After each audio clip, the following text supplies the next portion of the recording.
जीवन हमें एक मौका देता है, इसलिए जब भी सही कॉलेज चुनने का समय आए तो सिर्फ मंगलायतन यूनिवर्सिटी आपके बेहतरीन भविष्य और सर्वांगीण विकास के लिए।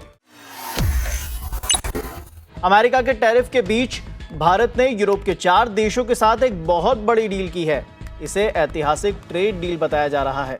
भारत और EFTA यानी कि यूरोपियन फ्री ट्रेड एसोसिएशन, जिसमें 4 देश आते हैं, स्विट्जरलैंड, नॉर्वे, आइसलैंड और लिंकटेस्टीन, इनके बीच trade and economic partnership agreement सितंबर 2025 से लागू होगा।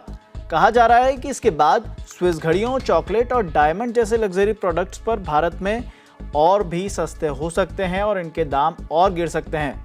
पीयूष गोयल कुछ बता रहे हैं, सुनते हैं। एक जमाना था जब फ्री ट्रेड एग्रीमेंट को हम सिर्फ इस मापदंड से देखते थे, इतने % लाइन खुल गई, इतने % प्रोडक्ट्स पे अब हमें मार्केट एक्सेस मिल गया। वैसे तो स्विट्जरलैंड में लगभग 99% हमें सामान के ऊपर 0 ड्यूटी दे दी है, शायद 99% से ज़्यादा ही होगा। जो अब भारत के वस्तु यहाँ पे आ सकते, पर कई सारे सर्विस सेक्टर के लाइनें हैं जो पहले हमारे लिए खुली नहीं थी स्विट्जरलैंड में, वो भी अभी खुल गई हैं। कई सारे सर्विस सेक्टर में एक दुविधा बनी रहती है कि आज अलाउड है लेकिन कल ना भी हो, वो लोग रोक सकते हैं। वो भी सुनिश्चित हो जाती है FTA के माध्यम से कि अब परमानेंटली इन सर्विसेज के लिए भारत को स्विस मार्केट, नॉर्वेजियन मार्केट, लिechtenstein मार्केट और आइसलैंड की मार्केट परमानेंटली इन सर्विसेज के लिए खुल गई है। तो फायदा सबसे बड़ा जो फ्री ट्रेड एग्रीमेंट के आज के 21वीं सदी के परिप्रेक्ष्य में अगर देखें तो प्रेडिक्टेबिलिटी, कंटिन्यूटी और स्टेबिलिटी पॉलिसी की वो सुरक्षित हो जाती है। क्या बार बार बदलाव नहीं होगा, ये रेट अब फिक्स हो गया है। तो निवेशकों को दोनों तरफ के, भारत के भी कई लोग निवेश कर सकते हैं यहाँ पे आके और लाभ ले सकते हैं यहाँ के काम का।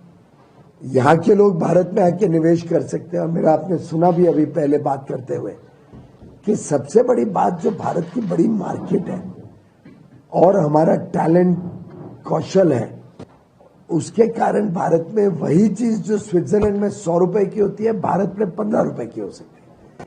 उसके कारण वो कंपेटिटिव हो जाएगी, सिर्फ भारत में नहीं, यूरोप और फिर आके स्विट्जरलैंड में भी और कंपेटिटिव हो जाएगी। पूरे विश्व में उनकी मार्केट खुल जाएगी।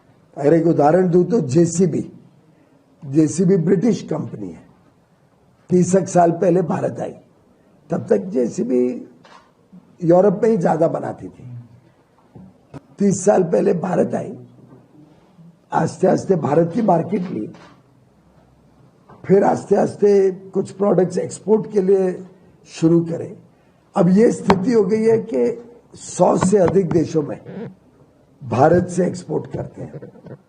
और 2014 से 25 का जो उनका सफर रहा, उसमें तो ऐसे तेजी से बढ़े हैं और अब बोलते हैं कि हमारे पास दुनिया में और कोई जगह में इंटरेस्ट नहीं, हमें भारत से ही बना के पूरे विश्व में भेजना है।